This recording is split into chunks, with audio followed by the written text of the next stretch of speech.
Welcome to the Jet Life Podcast, pulling back the curtain on private aviation so you can live that jet life to the fullest. My name's Tom Lelio, and I'm your ultimate jet guide.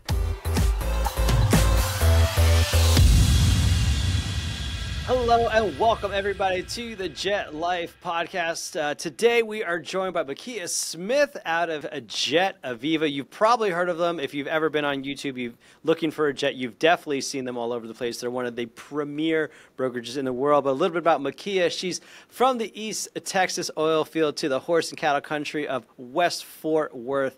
She was born and raised a Texan, so that's awesome. And she's been a part of aviation for decades. You know, everything from float planes to working with single pistons at Van Bortle, one of the other great brokerages out west. And she's worked in management at Republic Services and flew airplanes for fun. But now she resides in Weatherford, Texas, with her barn full of horses, an English bulldog, and a Chihuahua. Welcome to the podcast, Mickea. Thank you. Thank you for having me. Well, hey, one of the other reasons I wanted to have you on the podcast is JetAviva had recently launched their market overviews or market reports. And for the viewers, if you haven't checked out the JetAviva market reports, they are fantastic. They go through all the makes and models, or a bunch of makes and models, from props to jet engines, even the heavy jets as well. And it just gives you a great snapshot of where the market's currently at. So I wanted to bring Mickea on to discuss just two markets that she's kind of involved in, whether it's the Meridians and the Pipers, Citation jets as well, CJs, CJ1s.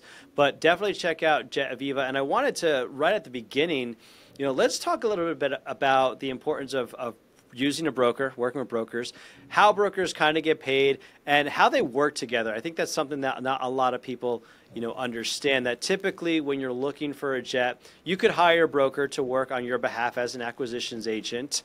But a lot of the times, the planes that you see listed by a broker, their commission's getting paid on the seller side. And so it kind of becomes confusing, if someone's calling you, Mickea, about, hey, I saw you have a CJ listed, can you help me find another one? I think it's really important for people to understand that brokers, we can work together, and you want to work with a broker that plays well with others. And so maybe you just want to speak a little into how your experience has been working with other brokers and kind of how you see that from a buyer's perspective. Absolutely. It's definitely the lifeblood of brokerage organizations is to work with other brokers. When you are out trying to purchase an airplane, it may be a little bit different in the piston world, but as you move into turboprops and turbine aircraft, you usually when someone is buying an airplane, they're usually represented by someone. If they're selling an airplane, they're also represented by someone. And here at JetAviva, we always think that if we work with other brokers, we're all in the same boat, we're rowing the same direction, we're going to get a lot more done, and we're going to help the clients tenfold from just working alone or in another way. So I personally work with a lot of brokers. Most of my transactions involve another broker on the other side, and once we start working with other brokers such as us and other people, then we start maintaining those relationships and developing those relationships. And next thing you know, they're calling us all the time, say, hey, we work together. And, I think everyone at the end of the day has the common goal of, taking care of their customer and feeding their families. So, that's essentially, right. we do it all. Yeah, no, for sure. And so I will tell people, as you're kind of looking for a plane to buy, maybe you're going to Controller, Trade a Plane, Barnstormers, wherever you're going, and you're calling around at different brokers, and that's fine if you're just kind of calling for price or whatever. But when you start to get serious, like, okay, within the next 3 to 6 months, I'm going to buy a plane. I highly recommend that you reach out to a broker, maybe someone you spoke to while you were kind of doing your preliminary research, someone that resonated with you, someone that you felt like you knew them, you liked them, you can trust them, and lock arms with them. Make some kind of a commitment, whether it's an exclusive agreement that's just a piece of paper that says you are exclusively representing me in the market and I'm expecting you to get paid on the seller side, which I've done, or it's an exclusive listed agreement that you as the buyer are going to pay that agent for their services so that they don't have to worry about it on the seller side. That's kind of the best the best solution that I recommend for people. So that way, you know, your best interests are taken care of. You're paying that person to put the best options in front of you, and also providing for them, you know, to put food on the table for their families as well. You know, I think especially in this market, it's exceptionally important to have a broker on your side. Because there's a lot of nuances in this market. You know, the values are constantly fluctuating. Prices out there, are, you know, depending on what quarter of the year is what things are selling for. And, you know, there might be a really great deal that's off market that a broker knows about that may not be on the market. It may not be on Controller or somewhere that's readily accessible. And that's another benefit to having a broker. Let's talk about the pros and cons to jets and props. So normally, if I wanted to tell somebody, hey, you need to buy a jet, and you don't want a prop, because I'm going to tell them, you know, you're going to get above the weather, you're going to get there faster, and at the end of the day, you'd rather show up to your business meeting on a jet than something with a bunch of spinny things that looks like it's out of an Indiana Jones movie. You know, on the flip side, you know, if you're looking kind of more for maintenance or just, you know, almost reliability perspective, like the props are solid. Your acquisition costs may be lower than a jet, but not always, as we'll, you know, kind of discuss. And of course, you know, no special type ratings with the turboprops. You can kind of hop in, you know, as if you are a private pilot yourself, you know, kind of an owner operator, it might be a lower barrier to entry to fly your own plane if you go the prop route. What's kind of your highlights when it comes to turboprop versus a jet? Well, I think when anyone's transitioning out of a piston, there are four major things that they really need to consider. You got your budget, your mission, the availability of the aircraft, as well as training. You've got to think, hey, you know, what am I willing to spend? You know, what's my budget? Am I going to have the turboprop budget? Can I go step into something with two engines and know that my maintenance budget's going to be slightly more, as well as fuel? What is my mission? Am I going to be flying regionally? Am I going to be in the middle of Texas and just flying around the state? Or am I going to be doing many cross-country trips? Am I going to go to Colorado a lot? I mean, am I going to go skiing and I want to land on short fields? I mean, there's a lot of different considerations to, you know, to think about, as well as availability.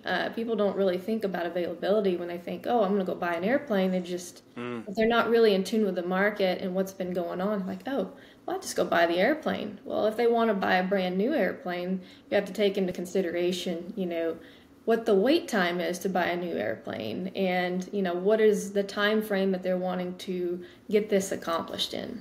Not only that, you got to really consider training as well. So, you know, how many hours does you have as a piston pilot? What is your time in?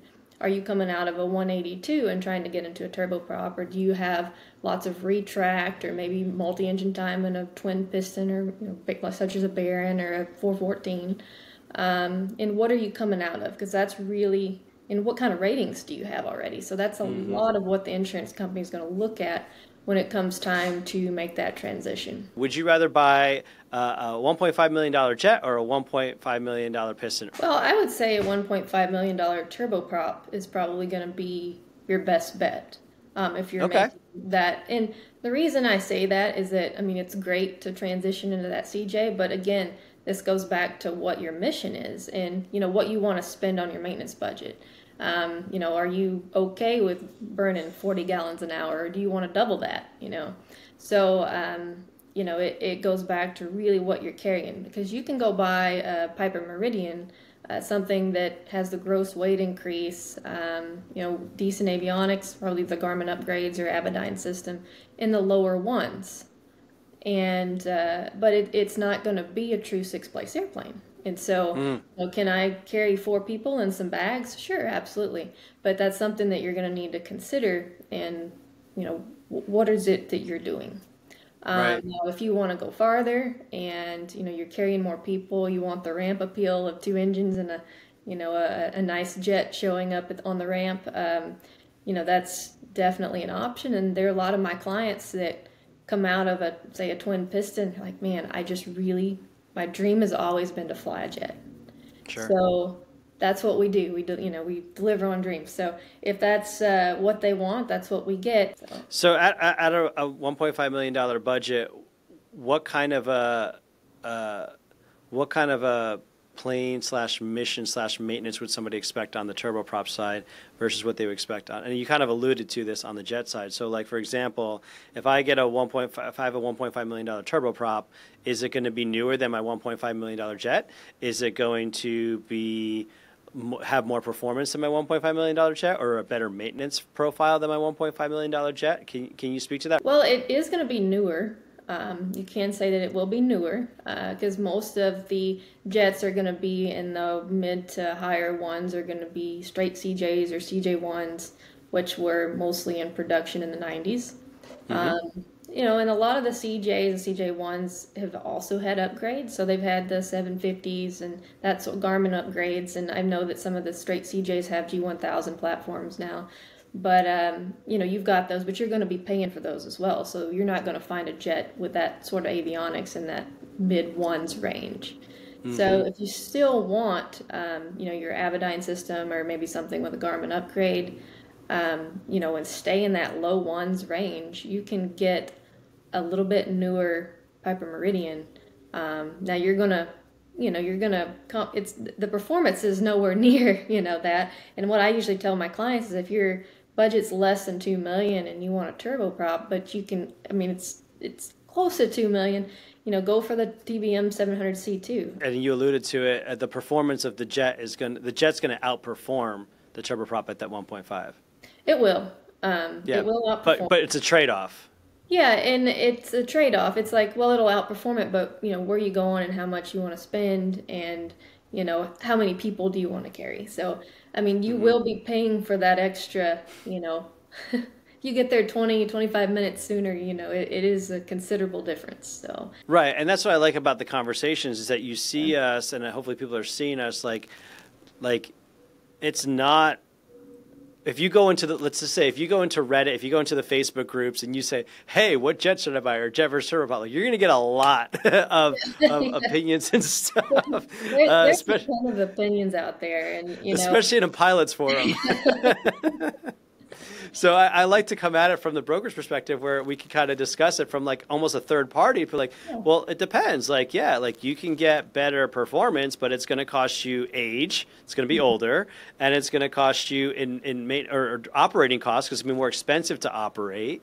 And then, like you said, you keep alluding to is the useful load. You know, people a lot of times they see a jet. It's got 6 seats in the back. Great, I can fill it up with 6 seats. I can fill it up with full luggage. I can fill it up with full fuel, and off I go. It's like, no, that aircraft will not leave the runway. So, people don't take that into account. And you're starting to see us kind of wrestle with, well, what about this? Well, what about this? Well, what about this? And these are the conversations that we as brokers have with our clients to make sure we're fulfilling on what their dreams really are and what is attainable for them. Am I accurate in saying that a jet's performance in terms of speed, flight levels, I guess just kind of that performance piece, like they will outperform a turboprop? Typically they will. Now, when you start looking at a TBM, sure. TBM 900, 850s, I mean, your cruise speeds are up there very near what a light jet would do. But, also the TBM 850 is averaging, if you get a G1000, is averaging around, 2.5 or a little bit more, depending on the condition of the aircraft and the total time.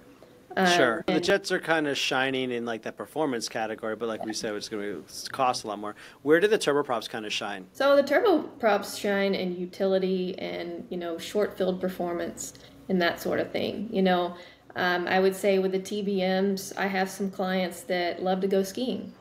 And they were considering, hey, I want to go, and they had some remote towns in Idaho that they wanted to go fly into that were accessible, or very closely accessible, with an airport that was a shorter field or shorter than it would be safe to land a CJ or anything else like a larger jet. And again, it comes back to knowing your mission, right? Knowing what your mission is 80% of the time. I would say, because there's no perfect plan. Yeah, the old 80-20 rule. It's what is your mission 80% of the time? Because if you want to fly regional 80% of the time, but then you want to go cross country once a year, you're better off just hopping on an airline that one time a year, and then buying the airplane that's going to suit your mission 80% of the time.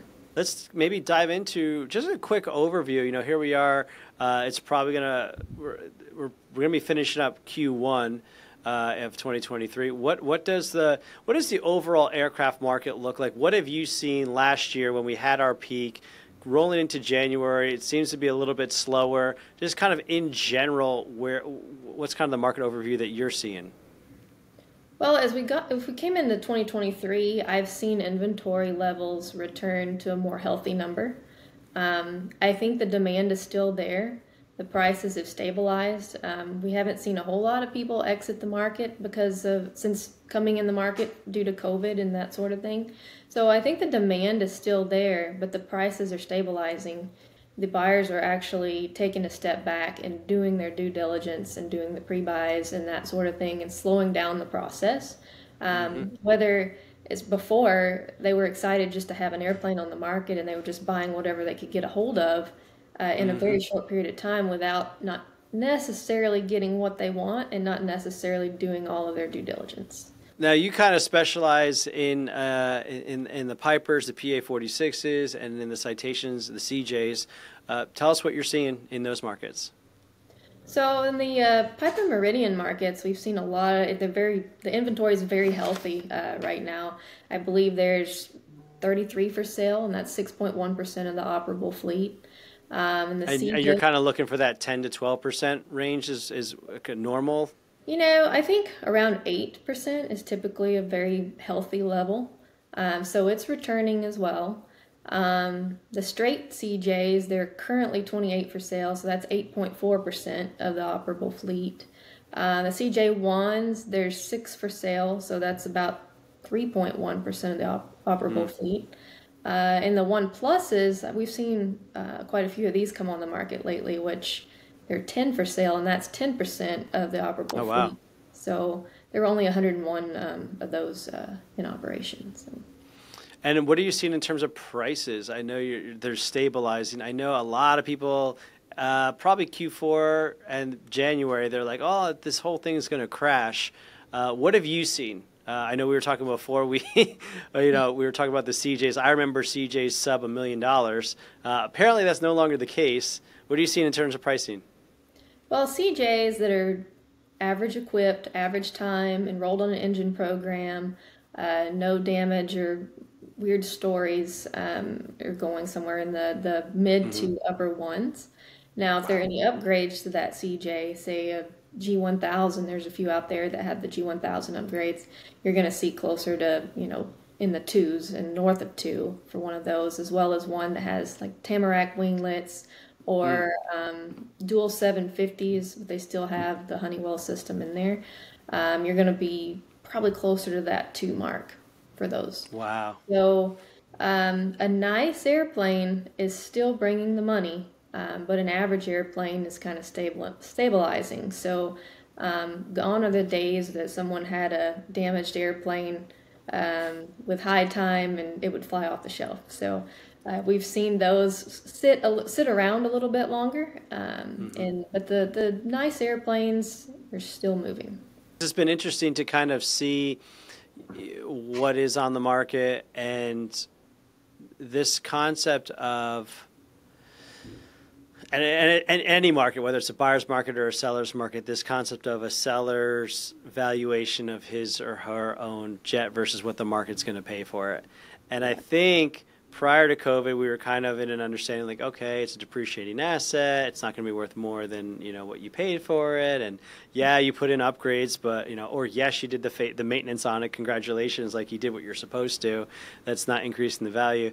Then we got the last 2 years, which completely blew that out of the water. And now we have to like retrain sellers to go back to like, okay, it's a depreciating asset. It's not going to be worth. I mean, they still have a shot. Like if they bought it, 2018, 2019, 2020, there's still a shot they could get out, break even or maybe make some. But I think it's going to be an interesting re-education to sellers over the next few years.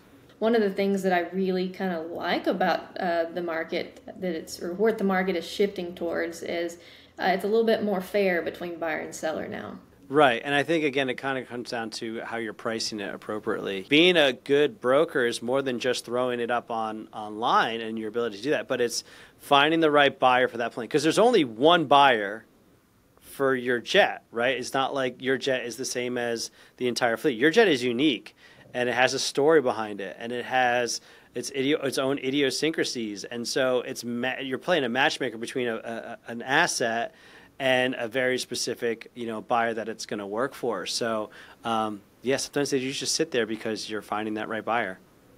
And at JetAviva, one of the things that I try to do as a broker as well is to, give accurate valuations and, give true comps on their airplane. And that way we say, hey, this is what we're expecting. And, I mean, there's people that would say maybe more, people that may say maybe less, but this is where the market's trending, and this is where I feel like it's going to move in a reasonable time frame. That's fantastic. Well, Mickea, is there anything else that you want to kind of share with us about yourself, about JetAviva, about the market, any other knowledge nuggets that you want to promote, or tell me? Well, we're happy to share our latest and greatest market report, complimentary. I feel like at JetAviva here, one of the neat things or a neat structure things that we have going on is we have multiple sales directors, and we all specialize in our markets. So, if someone calls me about an M2, I send to our M2 specialist, which is Jade Hofeld. So, there's another market, like we've got specialists in every corner of the market. So gotcha. That's the greatest thing, and I think that helps our clients, because I live in the CJ space, and CJ the 11 Plus and the Meridians, and they live in their space, and to have someone who does it day in and day out and is that close to it is invaluable. So. Yeah, for sure. You find a lot of brokers that are like, oh, I'll find you anything, or I sell everything. It's like, well, you can be, a jack of all trades and a master of none. And I know there's more to that quote than just that, but you really do see it. And you want to ask a broker, what is your pedigree? Because we don't have any licenses or certifications, to become brokers. We just kind of, have our chops and our sales records to fall back on. And fortunately for you at JetAviva, I mean, obviously you have the whole brand to kind of fall back on, but we're here for a reason. So I appreciate you kind of, pointing that out and showing what's great about what your specific agency is doing. Absolutely. Well, thanks again, Tom, for having me, and love the conversation. Always love talking airplanes. So. Yeah, for sure. We'll have to have you on again for another market update, and you guys can also go to jetaviva.com for that market update, and we'll put the contact information for Mickea in the description below. And thanks a lot. We'll catch you later. Thanks, Tom. Talk to you soon.